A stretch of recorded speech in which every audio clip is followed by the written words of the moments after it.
మన సనాతన ధర్మంలో కొన్ని యాగాలు పూజలు చెప్పారు. అన్ని యాగాలు అన్ని సందర్భంలో చేసుకోలేము, కానీ సందర్భాన్ని అనుసరించి ఒక్కొక్క పూజాది కార్యక్రమం చేయమని మన శాస్త్రం చెప్తుంది. ఉదాహరణకి జీవితంలో మనం సంవత్సరానికి ఒకసారి బర్త్డేలు చేసుకుంటూ ఉంటాం, పుట్టినరోజులు. ఆ పుట్టినరోజు సందర్భంలో ఏమి చేసుకోవాలి అని అంటే ఆయుష్య హోమాన్ని చేసుకోమని మన శాస్త్రం చెప్తోంది. ప్రతి పుట్టినరోజున ఈరోజు లోకంలో అందరూ కూడా కేక్ కట్ చేస్తూ ఉంటారు. కేక్ కట్ చేసే సందర్భంలో చాలా ఆనందంగా ఉంటారు. అంటే మన ఆయుష్ తగ్గుతూ వస్తూ ఉంది అని కూడా మనం అర్థం చేసుకోవాలి. మన ఆయుష్ పెరగడానికి, అపమృత్యు దోషాలు నివారణ కావడానికి మన శాస్త్రం ఏం చెప్తోంది? ప్రతి పుట్టినరోజున ఆయుష్య హోమాన్ని ఆచరించమని చెప్తోంది.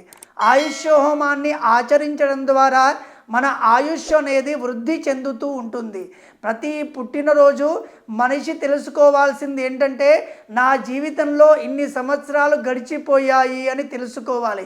ఇంకా కొంతకాలం మాత్రమే మిగిలి ఉందని తెలుసుకోవాలి. అలా మిగిలి ఉన్న సమయాన్ని పెంచుకోవడానికే మన శాస్త్రం చెప్తోంది ఆయుష్య హోమం అని. ఆయుష్య హోమం అనేది మన ఆయుష్ పెరగడానికి, మనకు సుఖంగా ఉండడానికి ఆయుష్య హోమాన్ని శాస్త్రం చెప్పింది.